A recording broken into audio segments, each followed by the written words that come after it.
Thank you, Joan. So, good evening, everyone.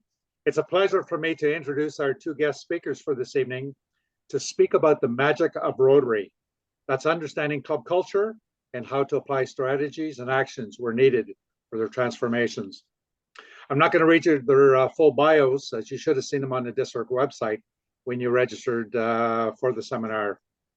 But first, we have Rotary International President-elect Stephanie Urchick, who starts her term as president on July the 1st, not that far away.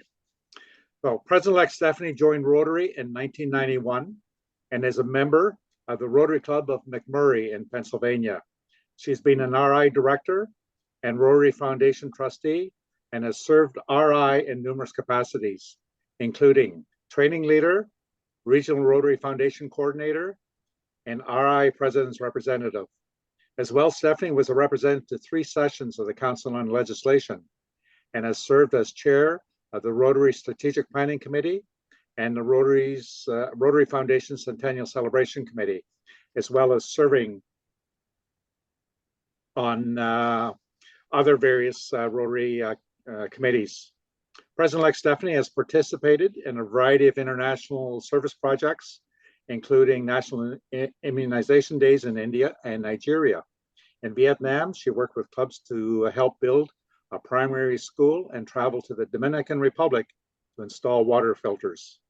And it's commemorative, where was it here? Commemorative book, the Rotary Club of Krakow, Poland, noted Stephanie as a key figure for helping the rebirth of Rotary in post-communist Poland. President-elect Stephanie's professional background is in the higher education, consulting, and entertainment industries. She received her doctorate degree in leadership studies from the Indiana University of Pennsylvania and has been recognized and awarded by the Rotary Foundation and numerous community and international organizations. So a little tidbit for you. President-elect Stephanie used to be part of a scouting team for the Hamilton Tiger Cats, which is not all that far away, which is, of course, an interest to me as a former player for a farm team on the Tiger Cats, which is a long time ago. And I know she keeps up to date on football, as I saw a comment she made on Facebook last week regarding the release of a player on the Pittsburgh Steelers. So I know you're watching. So next is Tom Gump, aide to President-elect Stephanie. Tom is a member of the Adena Morningside Rotary Club in Minnesota. He's a member of Rotary International's Membership Growth Committee and a Rotary coordinator.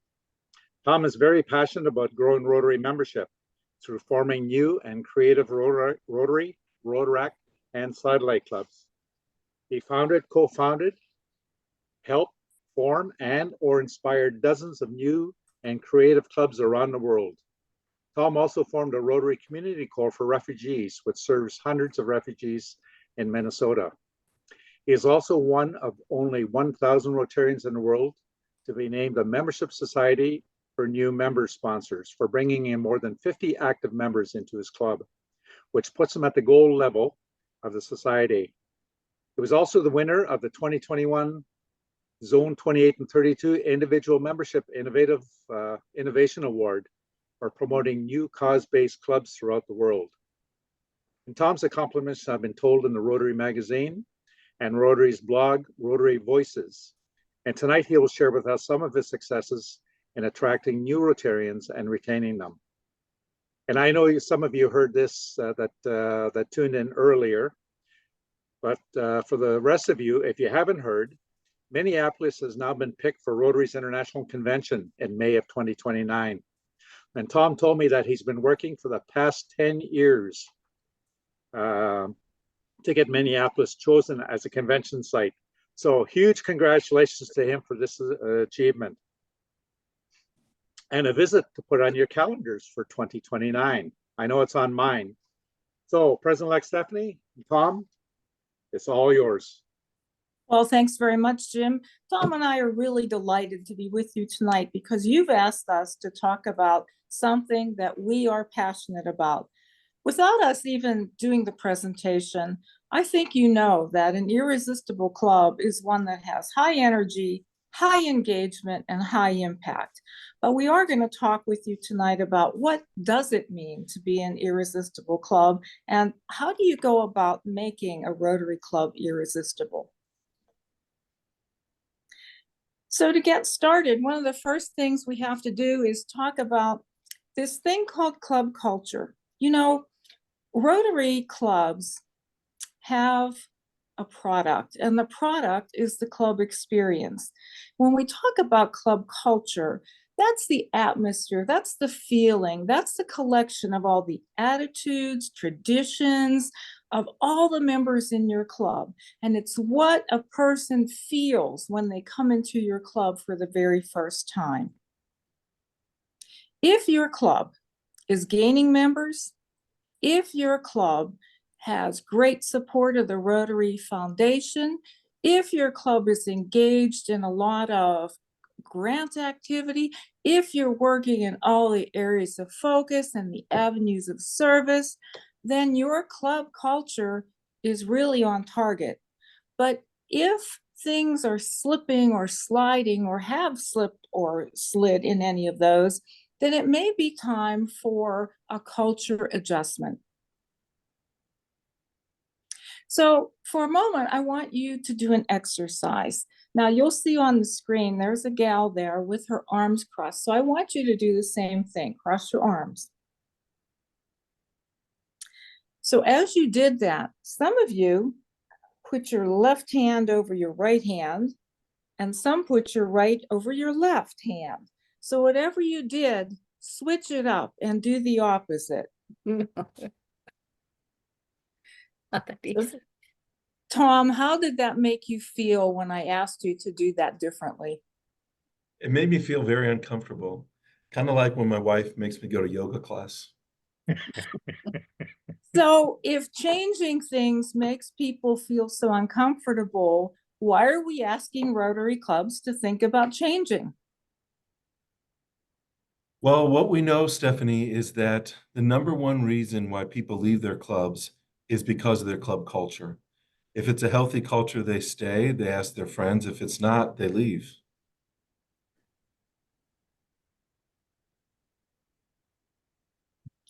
So the question is, how do you even begin figuring out how healthy is my club? Is my club irresistible? Is there something we can change? Are we okay? Or is there something we can do better? Well, the very first way to determine if your club is irresistible or if you have some work to do is to do a club assessment. It really means measuring where you are, taking a look at your club. Where are you right now? And where would you like to be? This is very much like going on a diet. Before you decide, to lose weight, you've got to step on a scale. You've got to see the starting point. And then you employ the things that you're going to do, for diet, exercise, food, whatever you're going to do. And then you get on the scale again to see if you've made any progress. That's what doing an assessment does for a Rotary Club. So assessments are so important. And oftentimes when we get together with clubs and districts, we ask them how many have done an assessment. And so many times we find out that the district or club has never done an assessment. And then when we ask what kind of assessments to those who have conducted them, what kind they use, most of them use exit interviews. And Stephanie has an opinion about exit interviews. I certainly do. Exit interviews are actually stupid. If you're waiting till the point where somebody has made up their mind that they're leaving your club, that's really not a great time to start asking questions about how a person feels about the club. In order to do this correctly, we think that doing an assessment once a year and talking to people as they come into your club is really more important. When a person comes into the club, that's when you want to ask them, what do you like about our club? What attracted you here? What would you like to work on?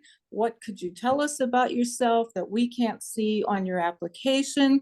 That's when you get to find out what kind of expectations people have of being in your club, because people come in for different reasons.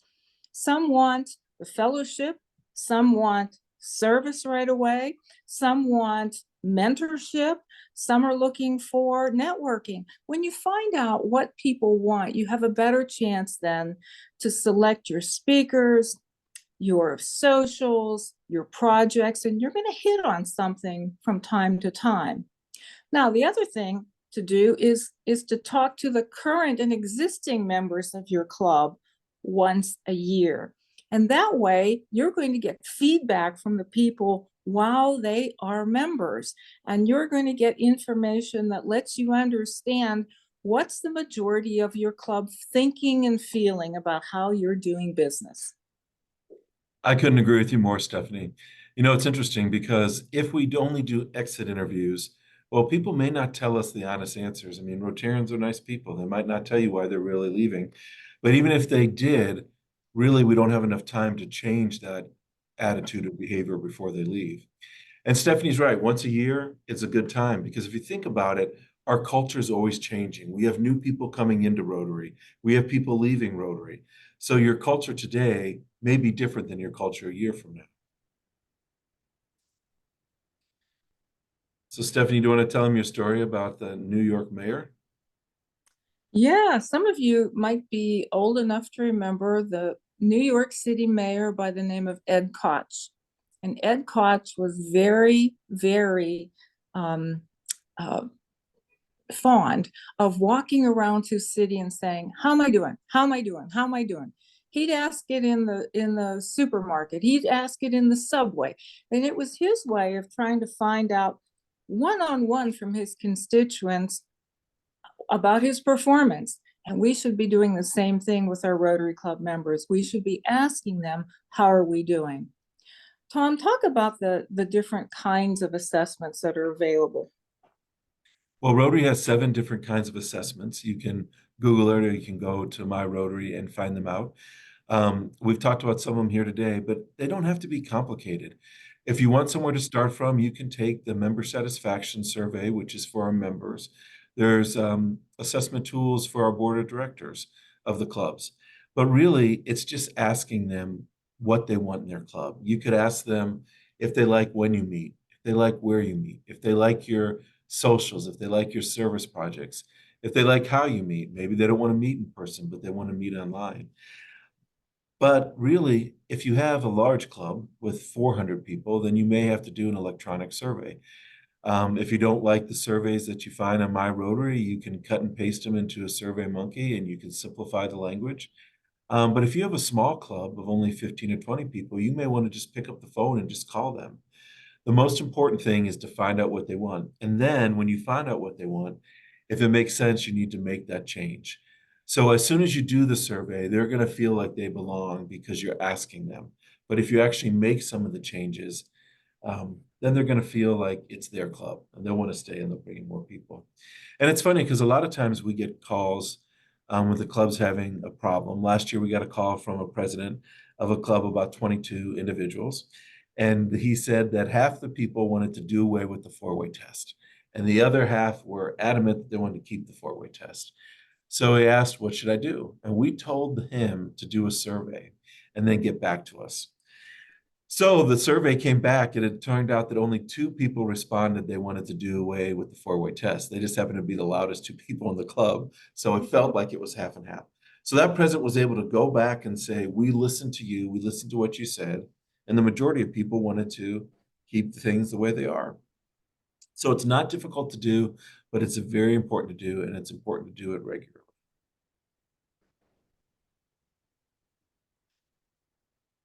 So when you do a survey, something will happen. You're going to find out that your club is okay the way it is, fantastic the way it is, or you may find out that, there are some things that we can probably take a look at. So just like in all other areas of our lives, we come to a point that we have to make a decision. Do we stay and work on the club and fight for it and make it irresistible, or do we decide to take off? Sometimes members take off and leave Rotary altogether. Sometimes Rotarians will leave a club and go to another club. I'm in my third club. The first Rotary club that I was in, I had a very happy experience for 10 years, but then I had a job change. So I moved to the club that was closer to where I was working. However, that club was a lunch bunch. They really didn't do anything. They didn't do community service. They didn't do international service. God forbid they do any like youth. So they didn't do anything. They simply got together to eat. Well, by that time, I was a past district governor and I certainly needed more. But you know what happened? When I would stand up and say, how about we try? They would all look down at their feet. Or I'd say, hey, can we do this? And then they, say, just or look around, and nobody wanted to do anything. So I decided to take off and I joined the club right next door. And that's the current club I'm in, the McMurray Rotary Club. Very active, fantastic. And I've been happy in this club for over a dozen years now. So sometimes it's a matter of taking off and looking, where there might be another place that you can fit. But sometimes there's not a club. There's not a club that helps. And, you get to a point where you're frozen. You're frozen because you don't know what to do because there's nowhere to go. You realize that your Rotary Club isn't doing what you needed to do to meet your expectations. And you've looked around and there's not really a better option for you. So one of the things you can do is see if there are any spark plugs or people in the club who can help you create the kind of change you want. That's what I did wrong in my second club. I tried to change it all by myself. And again, being a past district governor, nobody really wanted to listen to me. What I should have done was look at the club members and see who might think like I do about making the club different. But then again, as we said, sometimes there's nothing you can do that will make that club better. In that case, there is some evidence to suggest that starting a whole different kind of club is going to be a better way to create exactly what you and other members like you are looking for. Tom, do you want to talk about starting a new club? Absolutely. Now, Stephanie is part of what she calls a legacy club. I'm also part of a traditional club. This is the same definition. It's a club that meets 4 times a week, usually at a country club or a 4 hotel. times a month, not 4 times a week. Oh my Oh gosh. yeah, that's I'm sorry, I'm thinking of my current schedule. 4 times a month. But you're right, Stephanie. If we were appealing to everybody, we'd have tens of millions of people instead of just 1.4 million. So these new clubs sometimes reach out and bring those potential people of action into a club that doesn't exist currently. Now, we're not saying that we don't love our legacy clubs, because we do love our legacy clubs. I would never leave my clubs. My friends are in it. I know Stephanie is very happy in her club. I've met the members of her club. They're great. She wouldn't leave either. But the great thing about these new clubs is they have some advantages that our older clubs don't have. And after starting a number of them, what we're realizing is they help Rotary grow quicker. The Rotary International Growth Committee, they study various areas of the world. And it turns out that the areas of the world that are starting more clubs than they're losing are growing. And the areas of the world that are losing membership are losing clubs and not starting new ones. So the thing about these new clubs is they grow Rotary quickly. When you start a club, you add 20 members at one time. To add 20 members to your current club might take a little time to do, especially when you're losing members along the way. They also retain members longer. Now, why is that? Well, a lot of the new clubs, actually the majority of new clubs that are being started, are what they call cause-based clubs. So what's a cause-based club? It's a club that focuses around a particular cause. Their speakers are about that cause. Their service projects are about that cause. And nowadays, a lot of individuals want to focus on one cause and have a great impact on that one cause. And that's especially true with younger people, with the environment. And it's interesting because when we look at when we lose our members, we lose most of our members in the first 3 years, more than 50%. But we found out after the 3 years, people stay. Now, why is that? Well, they're like you and me. We have our friends. We would never leave our friends. But these cause-based clubs make the people stay for that cause, and it makes them stay longer. And then by the time they've working on the cause, they have those friends, and Rotary has them forever. These new clubs also attract younger and more diverse members.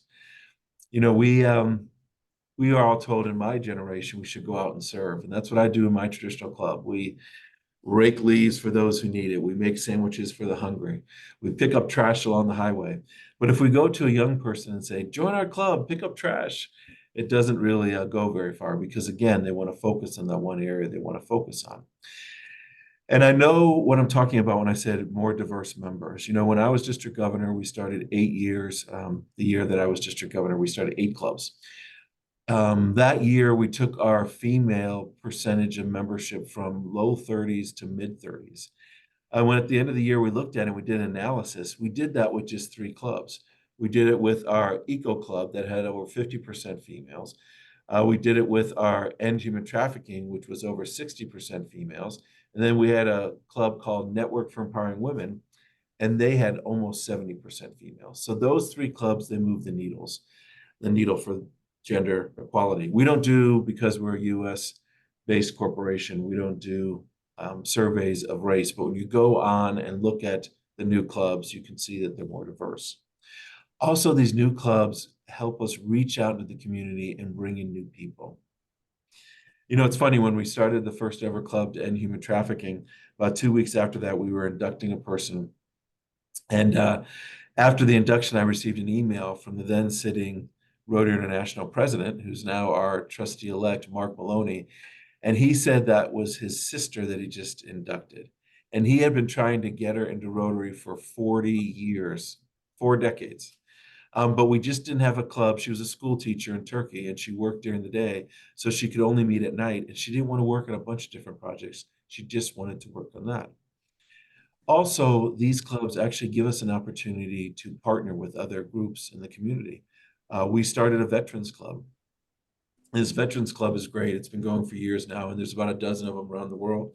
But we have people driving 2 hours to get to that meeting because they want to have that camaraderie. But it's interesting because we met with other veterans organizations like Yellow Ribbon, VWs, Veterans of Foreign Wars, VFWs, and other organizations that were serving veterans, but they were serving them in a social way. When these clubs really want to serve veterans, you don't have to be a veteran to be in the Veterans Club. You just want to have to serve, because that's the purpose of the club. We started an autism club for people with autism and families to serve them. And we partnered up with another organization because Rotary can be a magnet for those organizations. We have these global grants, we have district grants, and sometimes they just need an organization like Rotary to bring them together. But the main thing to remember is this works with Rotary clubs, Rotaract clubs, satellite clubs. You can even have a traditional club that has a cause-based focus. But the important thing to remember is it's not hard to start them, and there's a lot of people who can help you do that. So we've been talking about the importance of asking members, doing assessments and talking to your members and asking, how am I doing? What we're really talking about is a concept called getting buy-in. Buy-in is an important factor when you want to move the needle in your club. When your club is good, but you want to move it to great, buy-in is an important concept. Because buy-in is when we ask members in our club for their opinion. And 2 very important things will happen. You will get information. You will get information about what club members are thinking, what they're looking for, how they're feeling. Sometimes you can use some of it, sometimes you can't. But the more important thing is you've actually given people an opportunity to be heard. You know, years ago when I did an exercise with our action plan in my club, my own club, I asked them, you know, to take a look at the 4 priorities of the action plan and split them into 4 groups. And they each took one of the priorities and talked about it and how it impacted our club or what it meant for our club. and then collected all that information, and it was useful for our club board. But then I had members come up to me and say, wow, nobody ever asked me my opinion before. So that's how you create buy-in, getting information from your club members and opinions. Even if you can't use them, you're giving them an opportunity to be part of the change.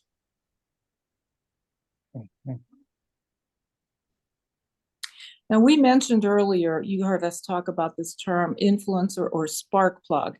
Spark plugs are important people in your club who can help you talk about the change. And these changes don't have to be Jim Luchick's on the call. these spark plugs and these changes don't have to be monumental changes. They can be little things, but you want to find people in your club who can help you turn your club into that irresistible experience that we've been talking about. Now, you know who they are already. You don't even have to see this list, but these are some of the things you look for. The people who are the good communicators, the ones who have the energy, they're not afraid to try things, and they're constantly being creative. These are the people that you can turn to when you have some thoughts and ideas about moving your club from good to great. Stephanie, would you say those people have gumption? You would say that. In addition to the spark plug, it will help if you can find a catalyst. Now, what's the difference? Well, a spark plug is a person who believes in the change, believes in the idea that you're suggesting, but the catalyst is actually somebody in your club who can help remove barriers for people to try something different. For instance, I was working with the club, and somebody asked the question, well, how many of you have an account in Rotary, in my Rotary? And very few hands went up. But there was a member in the club who said, all right, guess what? In 2 weeks, we don't have a program. We have a club assembly. I want you all to bring your iPads or your phones or something, and I'm going to show you how to get into my Rotary, and we're going to create accounts for everybody. That was the catalyst for that club. So once you decide that you have the assessment, you get the buy-in, you're going to make a change. And it's important to make the change the right kind of way. So Rotary actually has what they call a change model. And the interesting thing about this model is it progresses in a wheel. But as you see from this diagram, you don't only go forward. Sometimes you have to go back a little bit if you haven't made enough progress in a certain step to make sure the whole change happens. And we're not talking about big changes. Sometimes it could be small changes. I remember a few years ago, we were at a president-elect training seminar, and we went around the room and we asked each president-elect, what is the one change you're going to make? And so people had some really big changes. Everybody was excited about the upcoming year. We got to one gentleman, his name was Troy. And we call him Troy the Pie Guy because he never gave us his last name. But Troy, the reason we called him Troy the Pie Guy is because he said the one change he wanted to make was he wanted to have pie for dessert. And of course, I see you all smiling and laughing, and that's what we did too. But it's interesting because we ran into Troy a few years later, and his president year was very successful, and his club grew to the second largest in the district that he was in because he went from a culture of being resistant to change to one of accepting with change because the pie went over well. And so people, wanted to make sure that they would have other ideas if they had them. They started bringing them. So they started reviewing other things, and small changes led to big changes. So sometimes it's just a small change. So the first thing you have to do is an assessment. Now, we talked about that. That's when you find out what the club wants to do, what is the problem, and also considering what kind of tools you may need to move that forward. The second is designing it. Designing is when you want to increase the vision for your success. So what you do is you talk to your members, you paint the picture. You say, we're going to do this change because we want to have a certain result. Maybe you want to increase membership. So if we make it more flexible and have a satellite club, we'll increase membership. We want to have virtual meetings, so you can decide what kind of tools you need. You might need a soundboard, or you might need an owl camera. So that's what you're doing in the designing. Then when you go to the build, this is a very important part because it's where you communicate with your stakeholders. You have to communicate with them. You have to tell them why you believe it's a good project to start.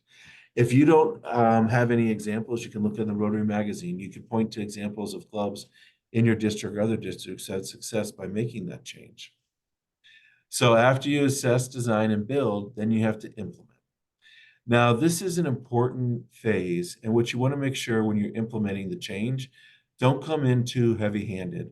Nobody wants to be told what to do. They want to make sure that even after the change, you're going to be valuable. And Stephanie's got a great story about a man named Byron in her second club. In my first club, I met Byron, and Byron had been the treasurer in that Rotary Club for 34 years. Oh my God, what in the world was wrong with our club? We should have said to Byron, you've done such a great job. Can you put a manual together so we can get another person to be treasurer? And we want you to do our flag project, or to organize our gala or our golf tournament. But to have somebody in one job for 34 years was not the best thing for our club to do. But we don't want to lose Byron. We don't lose those members. They can add a lot of value in other ways. So we just want to be thoughtful when we're implementing that change. Now, we want it to be sustainable. So if you're a governor, or you're a past district governor, you want to make a change, make sure you include the whole DG line if you're a district. If you're a club president, make sure that you include your president-elect and your president nominee. Troy didn't change to PI because he wanted to have PI 1 year. He wanted to have PI going forward. So if he includes his governor-elect, his president-elect, his president nominee, then the club will do that. Now, once you get through and you make that change and you're successful in that change, it's time to do an assessment again and do it all over again. Like we said, your culture is always changing because new people are coming in, older people, previous people are leaving. So you keep on doing that. It's a wheel, you keep on working. So now comes our favorite part. We'd like to take any questions you have. We know that you have questions. You're on this Zoom because you were intrigued by the title of it. So we're happy to answer, or try to answer, any questions that you do have. Okay, thank you so much, Stephanie and Tom. I'm going to turn it over to Joe Solway, who has been monitoring the chat line. Joe, do you have any questions there that you want to, or comments that you wish to? No, nobody sent a question in. So if anybody has a question, send it in or raise your hand. I love it when we do such a good job that there are no questions. Don't you, Tom? Okay, folks, take it away. Okay, let me ask a question, if you don't mind. I'll ask the first question. Go ahead, Joe. Many of us here are not club presidents. Mm-hmm. A lot of this has been for club presidents and how you can change your club. It's great information. It's wonderful information. How do I, as somebody who's not a club president, bring some of these changes to my club? Oh, Joe, this is not for club presidents. This is for any Rotarian who wants to see a change in the club. I told the story about, being in my second club. I wasn't the club president, but I was certainly trying to, make suggestions and be creative and try to get the club to move off of dead center. So the suggestions and recommendations and ideas that we're sharing are for anybody. Certainly, if you have an idea, you want to share it with your president, you want to share it with your board, and maybe they'll be the spark plugs that you're looking for. But this is not at all limited only to club leadership, not at all. Okay. If people want to send their questions through the chat, I can't see the whole board. So I don't. Joe, Christine has her hand up. Okay, thank you. Thank you, Joe. Yes, I'll unmute it. Okay. okay, I find that your idea of making an assessment is very interesting. A few years ago, our club did visioning exercises, which I think are the same thing as doing an assessment. Now, when I look back on the visioning exercises, I think there's maybe still, what, 15 members only of our club that were around when we did the visioning exercises. And if I suggest an assessment, those members are going to say, oh, we've been there, we've done that. You know, how do I don't know, how do I convince them and how do I convince the other members that we really need to do this and to get answers? Go ahead, Tom. I mean, Sure. you could explain to them exactly what we said. We are different than we were 15 years ago. Right. And, you know, things have changed. I mean, sometimes your city changes, sometimes the needs in your city change.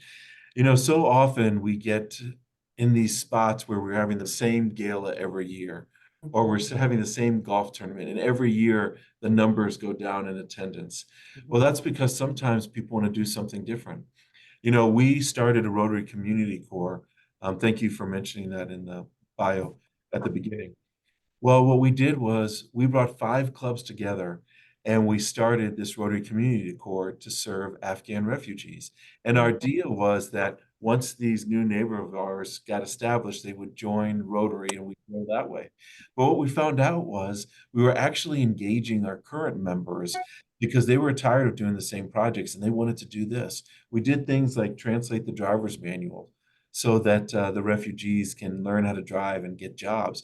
And every other week when we met, there were more people who came, not only refugees, but we had mayors of the surrounding cities. We had employers come in. We had librarians so they can get a library card so they could have free internet. And our reputation in the community grew and grew. But what we saw is our members who stopped coming to our socials, stopped coming to our meetings, started coming to the community core meetings, and then they started re-engaging. So sometimes you just have to try something new. And how do you know what to try? Ask your members. They'll tell you what they want to work. Thank you for the question. And Christine, Tom mentioned 7 different assessments that are available on the Rotary website. So if you choose a different assessment every year, as you talk to your club members, that's going to be different information, you know, asking different kinds of questions. And don't forget that our communities change as well. You know, I've been in my club now for 12 years. 12 years ago, our community looked different than it does now. Now we've had an influx of different kinds of ethnic backgrounds into our community. So when we ask questions like, you know, does our Rotary Club mirror the community? The answer today is very different than what it would have been 12 years ago. So I think if you use, you know, different assessments and different techniques and different questions, you will get at the core of, you know, what your current members are thinking about.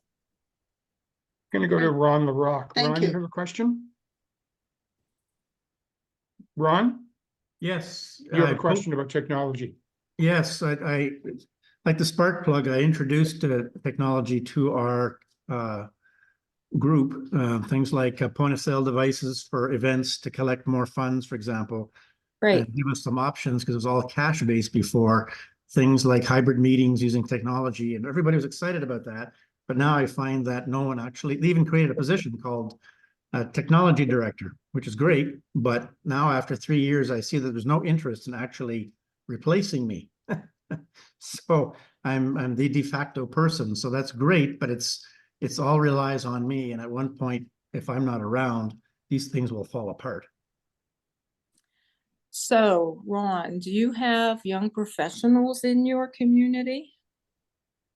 Oh, I'm sure there are some, not in the club. There are some business people in the club. They're just not necessarily tech savvy. Yeah, I think there's an opportunity for you and your club to reach out into your community. You know, one of our priorities is expand our reach. And if Right. you have young professionals in the community, I know that they're going to have some interest and expertise in technology that probably traditional members in your club don't have. You know, I look at myself, I'm scared to death of AI. I won't touch it with a 10-foot pole. But I know there are young people in my community who are going to use it for the betterment of Rotary. So I think maybe just having some discussions with your club about expanding reach into the community, maybe invite some of those young professionals to the club to be the program, to talk about something that they're doing and, get them involved that way. But I think you have an opportunity there. Can we go to Linda Ryder? Linda, you had your hand up before. You're muted, Linda. Linda, you're muted.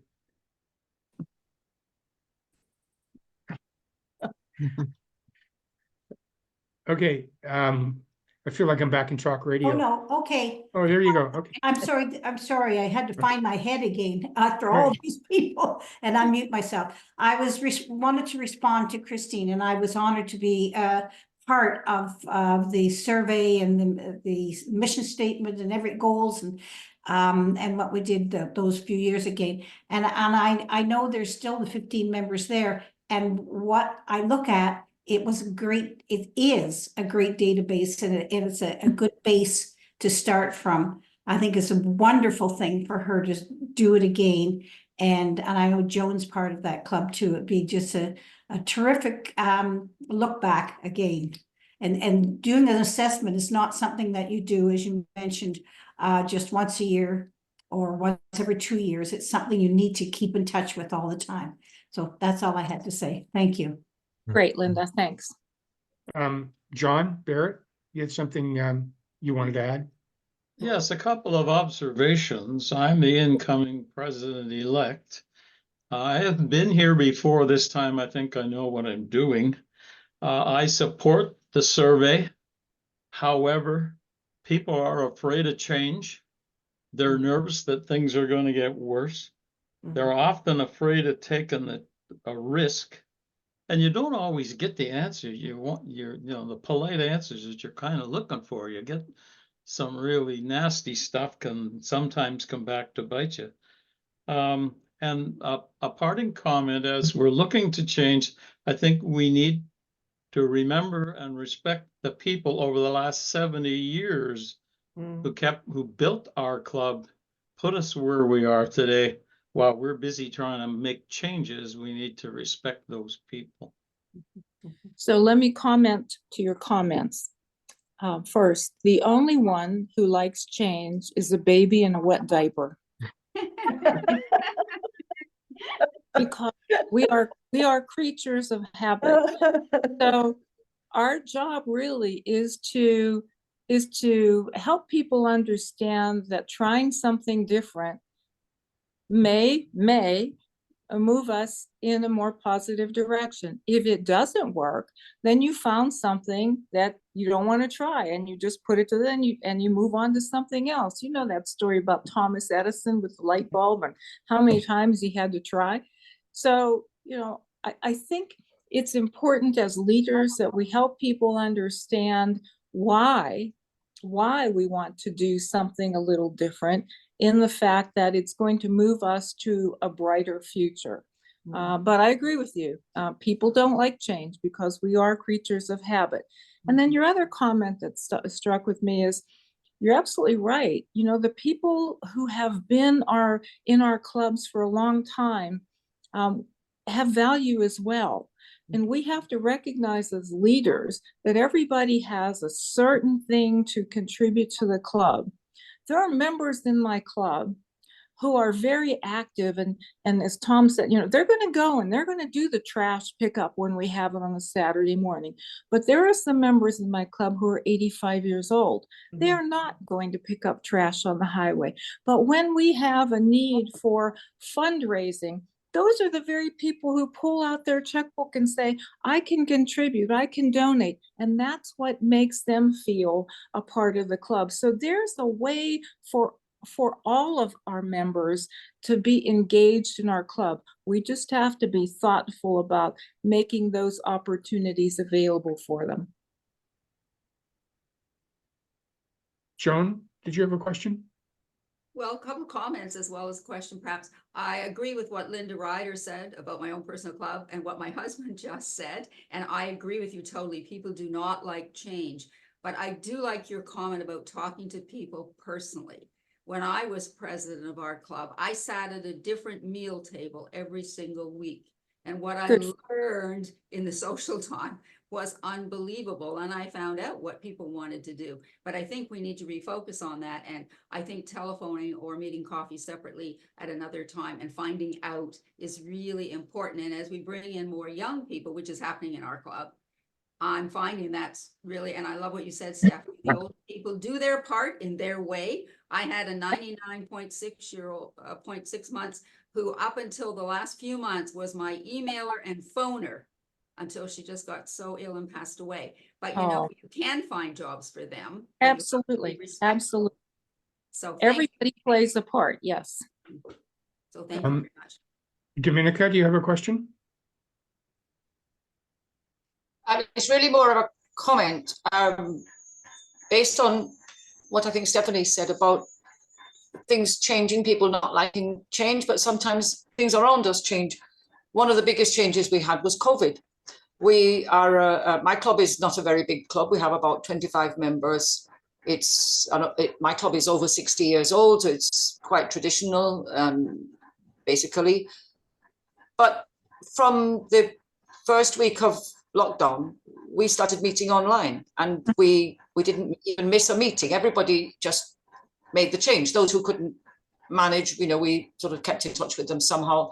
But we are still meeting online half of the time. Our board meetings are online, our business meetings are online, and we have a speaker meeting online once a month. So we still meet once a week, but you know, we're still meeting online quite a bit. One of the reasons is that some of our members have moved away.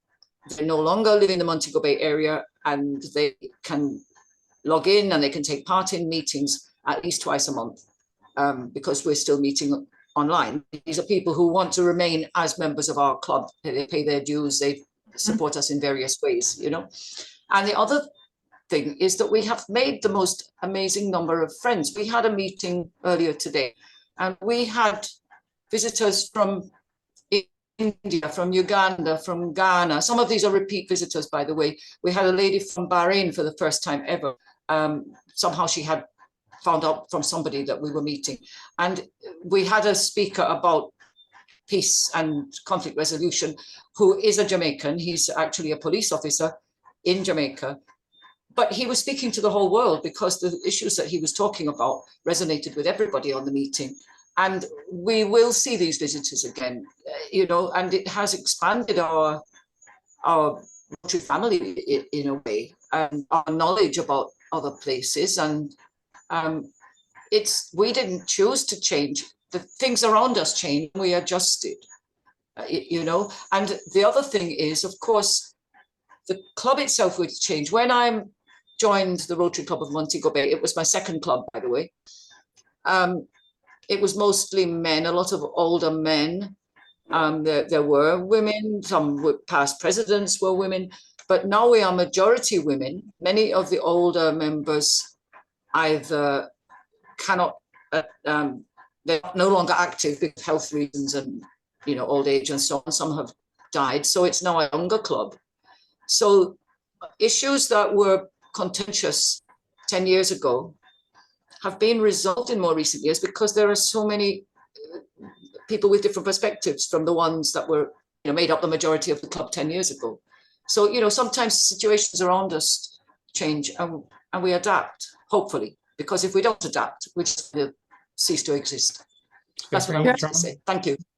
You're absolutely right, Dominica. The greatest gift that we got from COVID, despite how terrible it was our ability to adapt. Just look at this call tonight.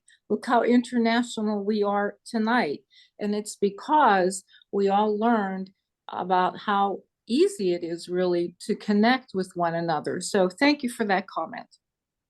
We have Benoit, the president-elect of the Great Rotary Club of Toronto. Benoit, you wanted to make a comment about new members, and I think that is really something dear to a lot of clubs' hearts. So go ahead, Benoit. Benoit? Okay, Mel Malaravan?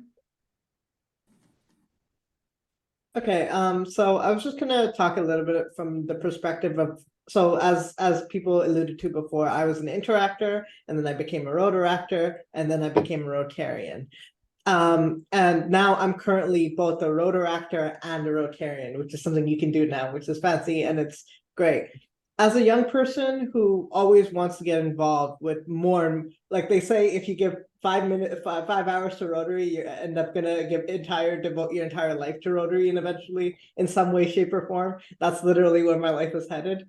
So I find that as time progresses, I find myself inching closer and closer and closer towards, like at first I started off with a normal club, and then I started doing stuff with the district, and then eventually I hope to even do projects internationally or stuff like that. And I know that we have opportunities for like the Global Grant Scholar, the District Grant Scholar, stuff like that. But for Rotarians in particular, what opportunities are there for like a young person like myself that's both a rotaractor and a Rotarian to sort of get more involved with Rotary at an international level, at a local level, and stuff like that? Yeah.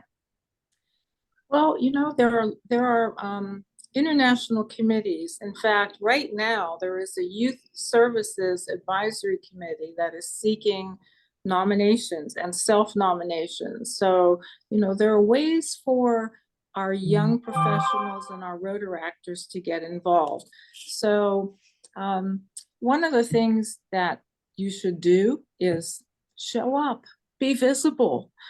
That's how things work in Rotary. So, you know, I'm extremely proud of you for the journey that you've already taken, going from interactor to rotaractor, Rotarian.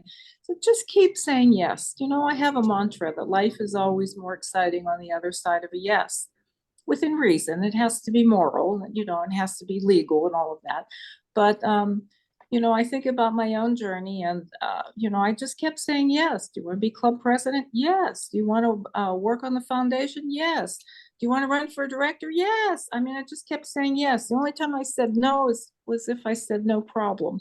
So just keep showing up, just keep doing things, and your visibility is what will end up helping you make those leaps.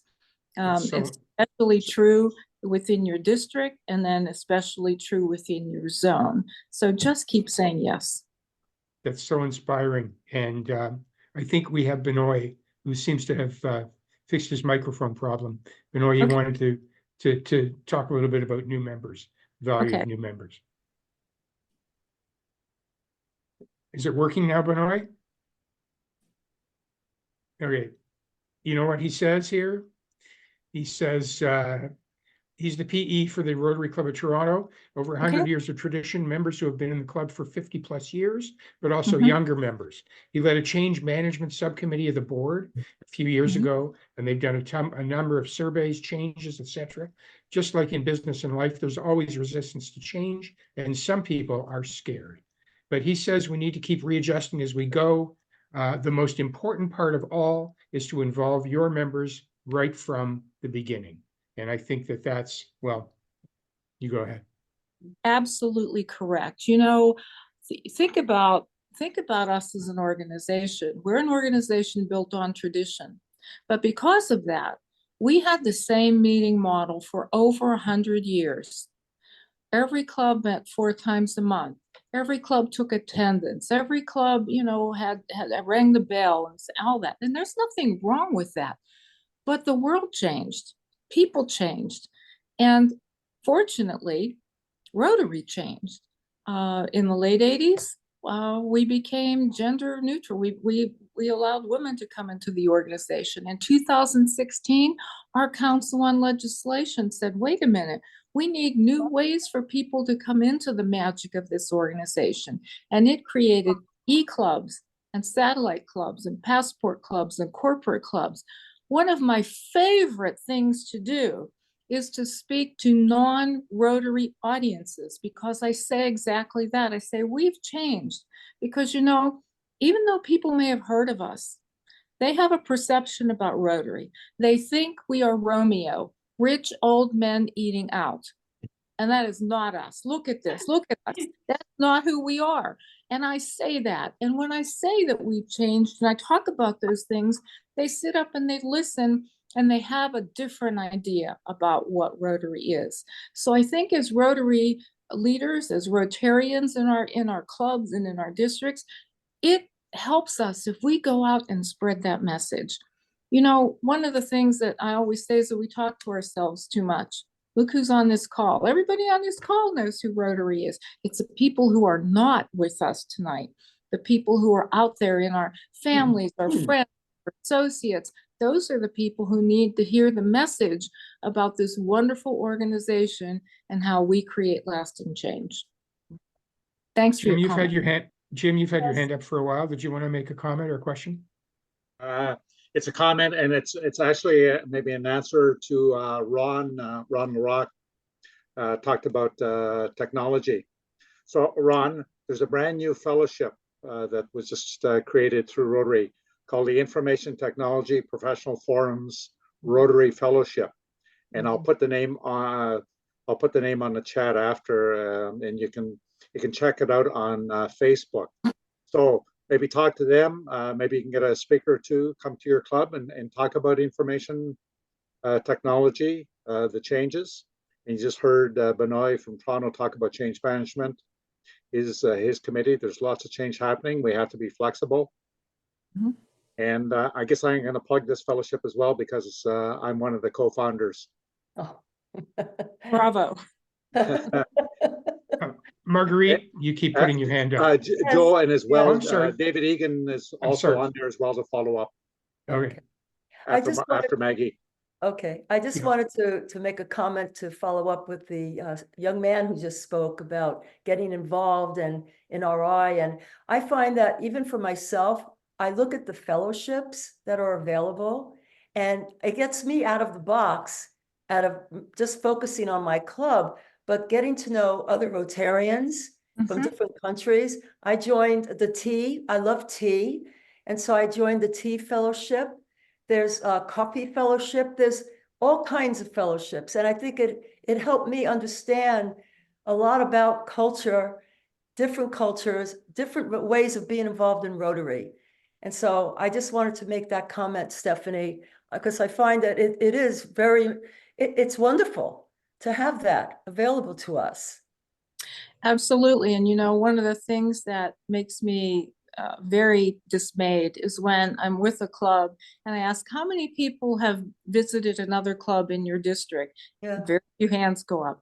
They haven't been out of their own club. They don't know about district conference. They don't know about assemblies. They don't know about fellowships. They don't know about Rotary action groups. There is so much more to the world of Rotary. So again, anything that we can do as club members to help others in our club get out of the club to see the internationality of Rotary is good. You know, my own club years ago, when I first joined it, I asked that question, how many people have been to another club? And less than half of the hands went up, much less than half. So I said, you know what, we need to fix this. So I organized a road trip. And on a certain morning, we got together and we had 3 or 4 cars and we went to the club next door.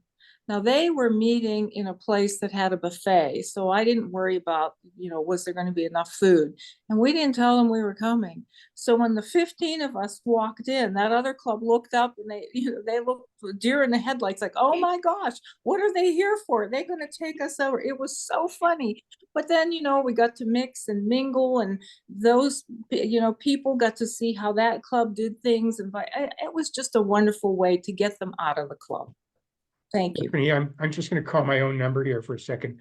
You talk about getting out of your own club. As a new member, I had the naivete to actually start something where I had to sell tickets to a number of other clubs in our in our region. And people said, "Oh, well, you can't go to those clubs." And I said, "Yeah, well, watch me." You know, and I went to a whole lot of clubs in neighboring clubs, and I sold tickets for an event. And over the years, that's now become an event that is produced, that's created and run by a number of clubs. And so it's become a regional event. And I know exactly what you're saying about getting out of your silo which is your own club. And there's nothing wrong with your own club. I mean, it's fabulous. It's fantastic. That's what we all, you know, we all love our clubs, but there's such a value in getting out. And so after calling my own number, do we still have time to keep going? Whoever's running this? Well, I don't know if Stephanie would like to leave. There might be some people that want to leave. So could I, it's been an amazing conversation, a wonderful presentation. I'm going to turn it over to District 7070, Governor-elect Virginia O'Reilly, to thank our speakers. Okay. Virginia? Hello, Stephanie. Hi. It's been a while since we've been in Florida. Yes. I hear it's no warmer than it was when we were there. So I'd like to really commend you and Tom for a wonderful presentation. It's I've always been passionate about membership. I've found it's really only in the past few years that there are really great ideas coming out about different things we can do, and it's, as you said, get out of the box, really. So this has been energizing. There have been great ideas, and it's very engaging, and I can't wait to see what I get to take back to clubs when I start to do my visits. So thank you very much. You're welcome, Virginia. Thank you for inviting us. And thank you, Virginia. And Tina, did you pick 2 prize winners tonight? Okay, perfect. And I did. I picked Nancy Griffin from Picton. She was the first one to pop her name into the chat as she was asked. And the second winner is Christine from Scarborough. That's your club, Joan. And he asked our first question. okay, perfect. And those 2 will receive a $25 Tim Hortons gift card. And I don't know, Stephanie, do you need to run away right away, or is there time for a couple more comments or questions if people have them? I actually have another Zoom that started at 7, so I do have to go, but I will tell you this. If someone would like to collect questions, if you want to get them to me, get them to Tom, I'm more than happy to answer them, and we can get them back to you in a written fashion. Will that work? Thank you very much. And so folks that are still on, if you have a question, send them to me. You can find me easily on the district website. Send them to me and I'll collect them and send them on to Stephanie and Tom. So thank you very much, everyone. It was a great evening. Thank you. Joan, yes. Before you leave, this is a continuing series. We're going to be talking about the foundation on our Learning Tuesday on March the 12th. And we have our guest, one of the directors that will be joining Stephanie in July 1st, Chris Etienne, will be speaking to us about the importance of the foundation to Rotary. Great. Joe, my question is in the chat. I wonder if you could pass it on to Stephanie and Tom. Thank you very much. Okay. Okay, Joe, did you get that question for me? Yeah, I see it, Joan. Okay. It was good to be with you all. Bye, everybody. Oh, thank you so much, Stephanie. Thank you for coming in, and thank Tom for us. I know okay, he had to run. I know he I'll had hear to you in the run. podcast, Stephanie. Bye, Yes. folks. All right, and thank you, everyone. for Joan, coming. Yes, Joan, I'll say. one quick thing. For anybody that wants the presentation, we're going to do a PDF of Stephanie and Tom's presentation, and it'll be available on the, I think we'll put it on the district website, if that's okay, Bob. Yep. Then people can pick it up there. It won't be the PowerPoint, but it'll be a PDF of the presentation for you.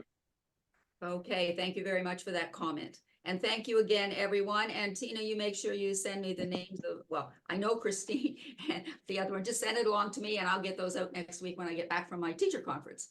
Okay, thank you, everybody. And thank you for those people from far away who joined us. Blown away by the international feel of this event.